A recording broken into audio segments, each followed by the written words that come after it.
Então, assim, a primeira pergunta que eu queria iniciar fazendo aqui é assim, André, o que você espera do Woodframe no Brasil? Assim, cenário mais otimista, o que você acha que é o melhor que pode acontecer? Eu acho que o wood frame, pelo fato de ser prazeroso de trabalhar e simples de trabalhar, depois tu aprende aqueles macetezinhos que a gente fala sempre, né? Eu acho que vai estourar geral, assim, tanto em obra de mais fino acabamento, quanto o pessoal faça você mesmo, entendeu? Uhum, Porque ela é uma obra que te dá condições que a gente está falando. A gente pode usar o exemplo que nem aqui na obra que a gente está fazendo, que está postando direto. Eu trouxe duas pistolas, uma pistola desmanchou, né? Deu problema na pistola, desmanchou, a casa continuou seguindo. Vocês têm muito martelo, muito prego, funciona igual. Eu estava preocupado muito com a questão de achar que a mão de obra não ia acompanhar, mas o pessoal tá se envolvendo bastante em curso. Minha segunda preocupação era madeira.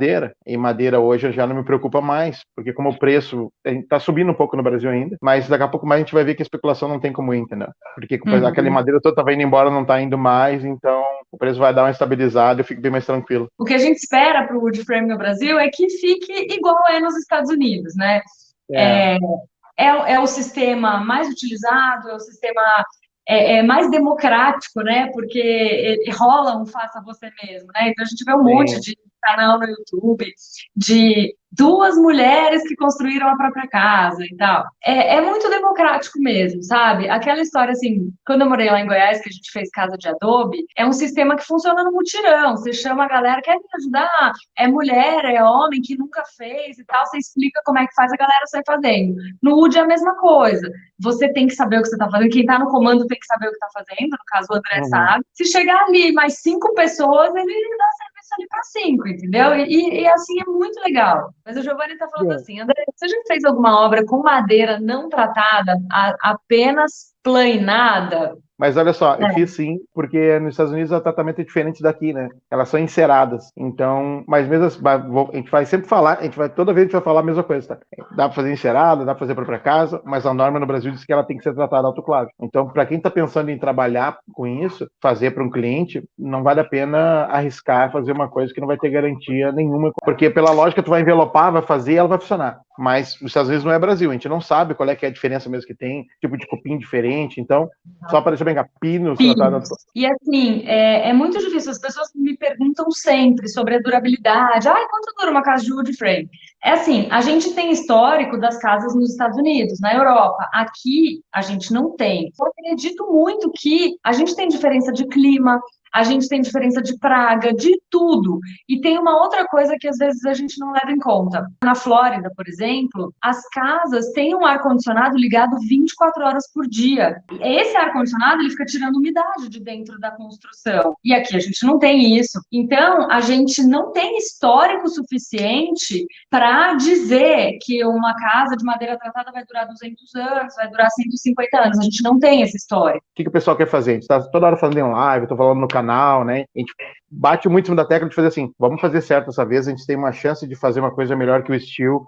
Tem muita gente que trabalha muito bem em steel, a gente pode babar em cima de vários profissionais, mas infelizmente não é a maioria, nem perto. E o wood, se a gente deixar correr, vai para o mesmo lado. A gente já começa a ver vídeo de gente que é engenheiro postando coisa que não faz sentido, que não tem plates, que não tem amarração. E aí eu fico pensando assim, por que que hoje a gente vai pensar em fazer teste de uma coisa que já funciona bem há tanto tempo? Qual é a maior temeridade do wood frame aqui no Brasil, né? O que a gente precisa tomar mais cuidado para não virar mais um negócio que todo mundo começa a falar assim, não, isso aí não tá certo, é uma porcaria, não tem que fazer por ruim, não. Qual é esse cuidado? Em primeiro lugar, cumprir o sistema de acordo, que é uma coisa que a gente está bem preocupado em manter bem mesmo. Tipo, não é nenhuma vez, nem duas por semana que eu recebo uma ligação dizendo assim: olha, eu vou botar eucalipto. Não põe. Porque são coisas toscas, que a gente tá falando, coisa boba, mas não vai fazer toda a diferença na casa, né?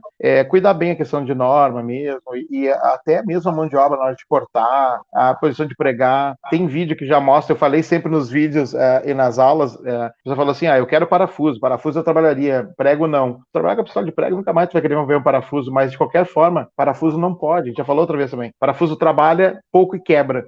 A gente precisa manter as normas, a gente precisa comprar o material certo. A gente tem que verificar o fornecedor de madeira, porque se a madeira também não vier em condições, também passa mais trabalho para conseguir deixar a obra pronta, né? Tem muita gente que não sabe o básico, não sabe como é e quer implementar melhorias. A maioria dos procedimentos na obra de wood já é uma evolução tecnológica de muitos anos. Professor André, como resolver a situação da tortura das madeiras? A madeira é um bichinho complexo, vamos botar assim. Por exemplo, a gente falando só de pinos, tá? Porque é a madeira que a gente trabalha nessas casas. Se cortar na lua errada, ela racha e torce mais. Se cortar na lua certa e ela secar adequadamente, ela torce menos. Geralmente, se não tiver problema de serra na madeira que vai te entregar, a madeira vai vir boa. Vamos botar que 95% da madeira vai vir muito boa. Tu tem que estaquear ela, tu tem que empilhar ela do jeito que ela circule ar e tem que ter uma cobertura nela para ela secar com o tempo e leva tempo. A madeira verde, quando é preparada, ela vai ficar 30, 60 dias para secar. Depois ele termina de enxugar ela e põe para o tratamento.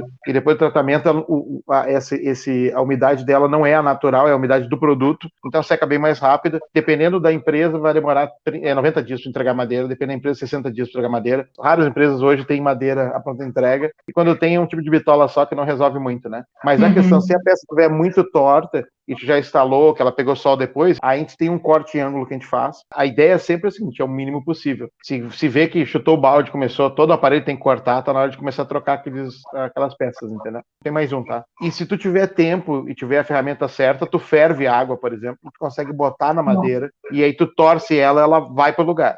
Só que aí é uma coisa bem mais artesanal e geralmente funciona quando tu tem um ou dois que estão no lugar estratégico que não vai funcionar mesmo, tu cortar e acertar ele, ou às vezes tem uma carga muito pesada em cima, então tu adota esse outro processo. Uma curvinha vem, né? Tem muito torto, a gente deixa para cortar para fazer bloco, por exemplo. Isso, exato. Então a gente separa essas madeiras mais tortas para usar aonde não vai fazer tanta diferença. Celso está colocando assim, André, no wood frame necessariamente é preciso utilizar prego Ardox ou pode ser utilizado prego comum com as mesmas dimensões? Se a madeira tiver com menos de 30%, eu acho que menos, tu pode arriscar o prego comum, entendeu? O Ardox, na verdade, ele é o melhor prego que tem. O próprio prego já tem um sistema nele, o anelar, ou o que seja, o Ardox em si, para a madeira não expulsar ele para fora. Então, quando ela secar, ele expulsa ela para fora. A gente vê bastante diferença. Mas a gente tem macete para trabalhar com o prego normal, por exemplo. A angulação que ele entra na madeira, ele já não deixa a madeira expulsar ele para fora. Mas, mesmo assim, a gente sempre dá preferência para o Ardox.